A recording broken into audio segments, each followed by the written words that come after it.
Thanks for logging on to Wayne.com for a preseason edition of Inside the Zone. We're talking Comet hockey with Blake Sebring of the News Sentinel as the season begins in earnest this Saturday at the Coliseum against the Rapid City Rush. Glenn, do you ever feel like you always have somebody looking over your shoulder? I do. We've got a special guest, Nick Boucher, in, and the big question, I think, this year is, does he think that they can compete in the CHL this season? And the answer, as you can tell, thanks to our friends at Source One, is indeed yes. You gotta love that. It's actually bigger than life size. Yeah, well, only a little bit. The body's about the same. The head's not quite as big. You know, Nick plays head games. He has a psychology degree from Dartmouth, so he's used to playing those head games, but his head not nearly that big. Talking about the CHL, that's obviously one of the big topics before the season. How are the Komets going to make an adjustment after they've played, or after they've won 3 straight Turner Cup titles in the IHL? What's the biggest transition going to be, other than the fact that the number of teams that are in this league are certainly larger, 7 to 18, than they were in the IHL? I think it's going to be the travel. There's a lot more travel in this league. Komets are getting a sleeper bus this year, which will make a big difference. That's probably the one knock that the players always have against the team, is the bus that they had for those years. It just wasn't a great bus, and now they're much happier. It's going to be a sleeper bus. It'll make a big difference when you're going to Quad City and then having to come back for a Sunday game and things like that. Other than that, I think we're kind of wait and see. I don't think anybody really knows how good the IHL was and how good the CHL is. There's a lot of guys on CHL rosters I look at who were last-second cuts in the IHL for training camp the last couple of years. I see a guy like Toby LaFrance, who was one of the Komets cuts last year, and he scored 20 goals for Missouri as a second-line guy. You just don't know. I mean, I think the Komets have a huge advantage with the goaltending with Nick Boucher and Kevin Ryder. Other teams might have one comparable goalie. I don't think they have 2. That'll be a big difference, too. When you take a look at this league, obviously less veterans on the roster as opposed to the IHL. IHL was at 7 or 8 last year, and they're down to 4. Actually, you can have 6. You're going to have 6. But one of them had to be with you last year, and the goalies don't count. So it's pretty much going to be a wash if you wanted it to. The major difference is the salary cap, which is about $2,000 less per week than it was in the IHL last year. And you got to figure out a way to squeeze all that in under the cap. But my point is that it's going to be a younger league, and younger typically means a little bit faster game. Is that how you're going to see it, or is it going to be a little faster but maybe more undisciplined? How do you see that playing Usually, younger means faster, but it also means more mistakes in the defensive end, which is what's really interesting for the Komets, is they're going to bring back basically their entire defense from last year, which grew throughout the season, and then you're going to bring in Craig Sescon, who played really well for Flint during the playoffs, as possibly a guy to fill in for Kevin Bertram.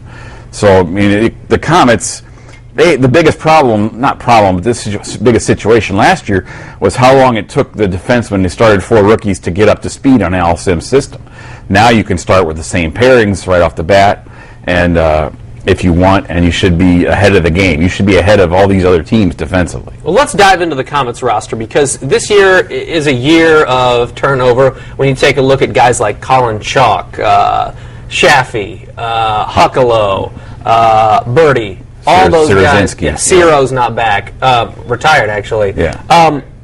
What is the biggest shift, and what is the biggest adjustment going to be for the Komets this season, given all those veteran guys that we've seen for years are now gone? It's going to be up front. You lose a Chalk, and as good as Matthew Curado is, and he is the perfect replacement for Colin Chalk, he's not Colin Chalk, and you can't expect him to be. That's not fair. Colin was such a dominating personality on and off the ice. It's going to be fascinating to me to see who steps up to try to help out with that void of leadership in the locker room. Leo is already making a big push to be more of a leader this year.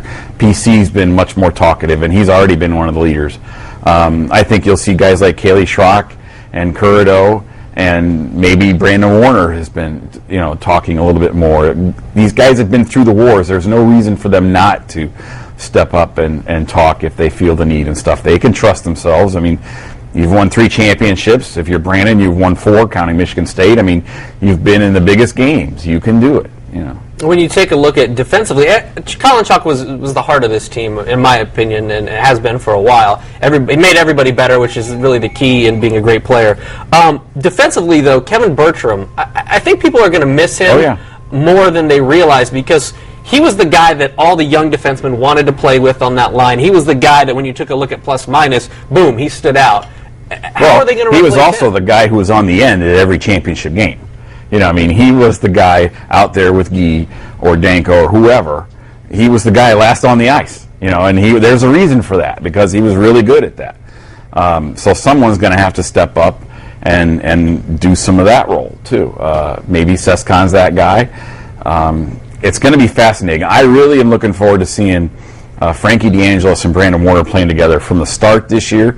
And if they can play in the regular season like they played in the playoffs last year, that's a huge X factor for the Komets, because nobody else in this league may end up having a pairing like that. And then if your second pairing can be Guy Dupuis and Danko Maranovic, and then your third pairing could be Craig Sescon and Keith Roger or Bobby Phillips. And Bobby is freaking huge this year. He spent all summer working construction. He's just massive, and Keith is just so hungry to go and show what he can do. And he said he told me there's so much more I can do than I got to show last year.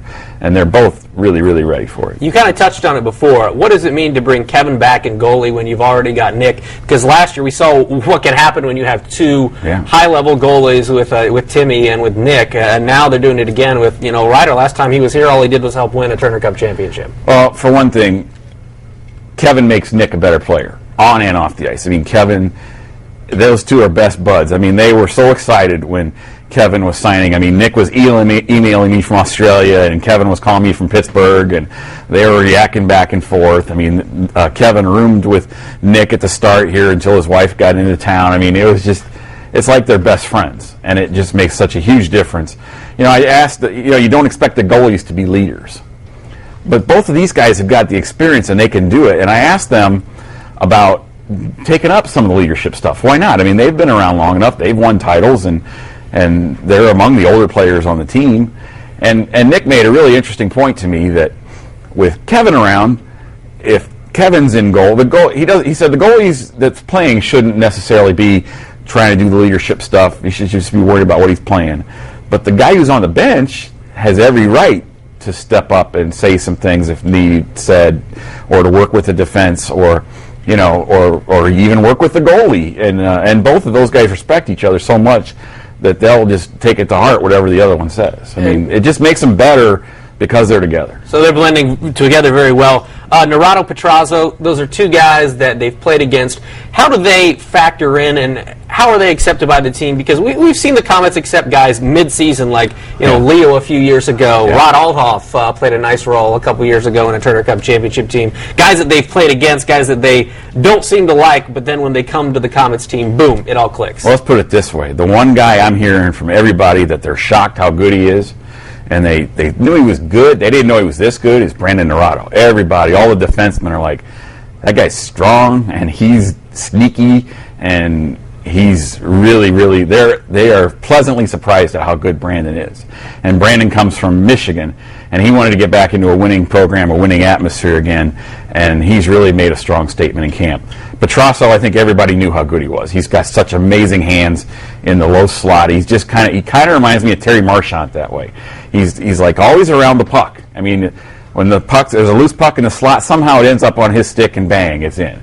He's a lot like Terry that way. A final question I want to ask you, because there are so many young guys on the roster that maybe fans haven't had a chance to see. I know people have high expectations for Matt Ward, some other young guys. Pick one guy on offense and one guy defensively that you think is going to surprise Komets fans this year in terms of the young guys. I'll pick two for defense. I think Bobby Phillips and Keith Roger are both going to make major strides this year. And that's even counting Frankie and Brandon. I really hope and expect them to really perform well. I thought Brandon looked very good in the exhibition game. But I think Bobby and Keith are ready to step up. They're really hungry. I mean, they're both really strong and really big, and I think they're both going to step up and have really better years than they had last year, and they had good years last year. Up front, I'm kind of interested to see if Tyler Fletcher makes the team. He's big, he can skate, he hustles, he's not afraid to stick his nose in. I think Matt Ward will be okay too. It'll be fascinating because I think they're going to I think they'll end up keeping 2 rookies, at least to the start, because I don't know that they're going to be able to get whoever they're going to get from Columbus in time for the opening night. And I think opening night could be fascinating to see how those 2 kids do after the first period. Because first period, they're going to be so nervous, and their knees are going to be knocking. It's going to be the biggest crowd they've ever played in front of, probably. And remember Schrock last year, how he was so nervous before the game, and then he settled down as the game went on and was just a force out there.